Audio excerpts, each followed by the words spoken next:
Et si l'on souhaitait nous rayer, nous supprimer parce que nous sommes chrétiens, comment réagirions-nous ?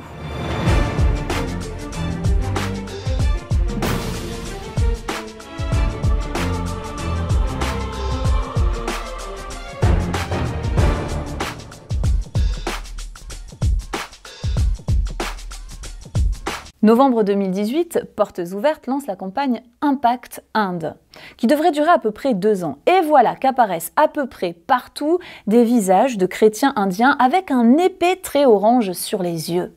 Qu'est-ce que cela signifie ? Eh bien, c'est pour protéger leur identité, bien sûr, premièrement. Mais vous voyez, ce trait orange, c'est aussi la couleur du safran. Il y a une véritable politique de safranisation en Inde, c'est-à-dire que le gouvernement souhaite faire de l'Inde un État hindou, un État qui ne laisse plus de place aux minorités. Donc ce trait, c'est aussi la volonté de la société de rayer la présence chrétienne de ce pays. L'un des dirigeants du RSS a fait une déclaration remarquée dans les médias nationaux en 2014. Il a dit « Notre but est de faire de l'Inde une nation hindoue d'ici 2021. Les musulmans et les chrétiens n'ont aucun droit de rester ici. Ainsi, ils devront se convertir ou partir. » Hélas, il semble que ce plan soit bien en marche. En tout cas, cela se traduit par les chiffres. Regardons ces graphiques. Portes Ouvertes publie l'Index mondial de persécution des chrétiens, un classement qui recense les 50 pays où les chrétiens sont le plus persécutés dans le monde. Depuis 2014, l'Inde n'a cessé de monter dans le classement. L'Inde était à la 28e place en 2014, elle est à la 10e place en 2019. Au cours de l'année 2018, on recense 775 faits de persécution. Là encore, regardons l'accroissement des faits de violence. Ils ont été rapportés par différentes organisations sur le terrain. On est passé de 147 en 2014 à 775 cas de violence en 2018. Mais voilà, au milieu de cette persécution, les extrémistes hindous rencontrent des hommes, des femmes et des enfants qui font le choix de tenir ferme. Je pense à l'histoire de Sari. Sari est âgée de 12 ans. Elle a préféré suivre Jésus-Christ plutôt que ses parents et son frère qui l'ont durement persécutée. Sari était sourde et ses parents l'ont emmenée dans des temples hindous, chez un sorcier, mais elle continuait à avoir des problèmes pour entendre. Alors sa tante, qui est chrétienne, a décidé de l'emmener à l'église. Et là, un pasteur a prié pour elle.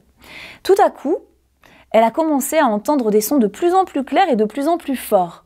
Pour elle, c'était certain, le Dieu de la Bible était en train de la soigner. Mais pour ses parents, il était hors de question d'accepter ce Dieu. À partir de là, l'horreur a commencé pour Sari.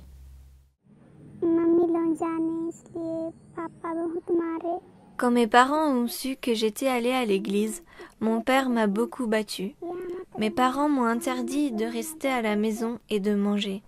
Je suis allée chez ma tante, mais ma mère est venue me chercher. Quand je suis rentrée à la maison, mon père m'a battue. Il a jeté mes vêtements dehors.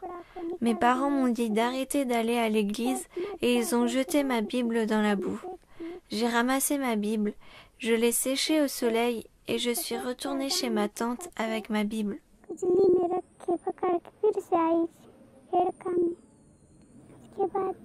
Un jour, je suis retournée chez mes parents, mais mon père et mon frère aîné m'ont ignorée. Ils me regardaient très en colère. Ma mère me parlait, mais mon père ne m'adressait pas la parole. J'étais sur le point de quitter Jésus-Christ, mais je ne faisais que de penser à l'église.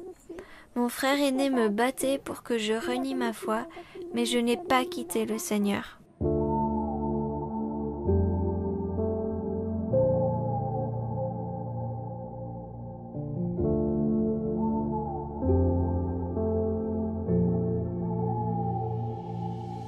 Sa Bible était dans la boue. Elle l'a soigneusement récupérée, elle l'a séchée et puis elle l'a ramenée chez sa tante. J'imagine que la Bible est d'un puissant soutien pour Sari. Depuis quelques années, Portes Ouvertes fait le constat que la persécution ne concerne plus seulement les pasteurs et les hommes, mais les femmes et les enfants sont visés. En plus, la plupart des chrétiens font partie des Dalits, une classe sociale pauvre, très pauvre et marginalisée. Ils sont donc d'autant plus vulnérables, déjà parce qu'ils appartiennent à une minorité, mais en plus parce que ce sont des Dalits. La société ne veut pas donner d'avenir à ses enfants, mais Portes Ouvertes est convaincue que par les Bibles, par la prière, par notre soutien, nous pouvons demeurer à leur côté et cette génération, par la grâce de Dieu, tiendra bon.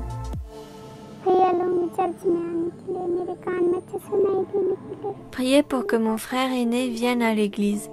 Priez pour le salut de mes parents. Priez aussi pour moi afin que j'entende parfaitement. Priez pour que je puisse comprendre la Bible et l'enseigner aux autres. Priez pour le salut de mes parents et de mes proches.